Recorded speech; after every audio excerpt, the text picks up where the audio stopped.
ஜாம்பவான் ஆஞ்சநேயனை கட்டித் தழுவிக்கொண்டார்.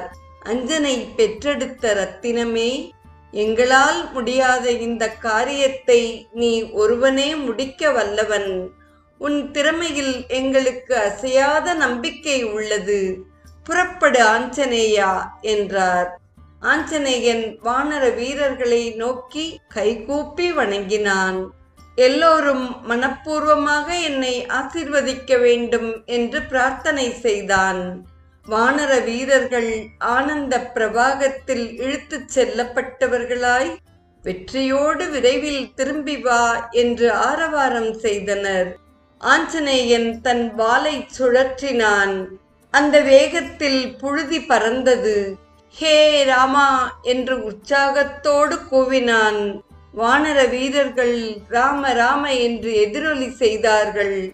ஆஞ்சநேயன் அங்கிருந்து ஒரே தாவலில் மகேந்திர மலையின் உச்சியை அடைந்தான். கிஷ்கிந்தை நோக்கி நின்று கண்மூடி இரு கைகளையும் கூப்பி ஸ்ரீராமனை பணிந்தான்.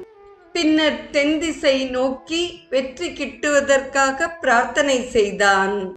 கீழே இருந்த வானர வீரர்கள் ஆரவாரம் செய்து ஆஞ்சநேயருடைய உற்சாகத்தை அதிகரிக்கச் செய்தனர். அவர்களை நோக்கி தான் புறப்படுவதாக கைகளை அசைத்து அறிவித்தான் ஆஞ்சநேயன். பின்னர் ராமனை தியானித்தவாறு பூமியை உதைத்துக் கொண்டு வானிலே எழுந்தான். அந்த வேகம் தாங்காது பூமி நடுங்கியது. மலையின் உச்சியில் இருந்த பாறைகள் பெயர்ந்து உருண்டன. பேய்க்காற்று கிளம்பியது. வானர வீரர்கள் ஆனந்த கூத்தாடினர். அன்னை ஜானகியை கண்டுவர ஆஞ்சநேயர் சமுத்திரத்தை கடந்து கொண்டிருக்கிறார்.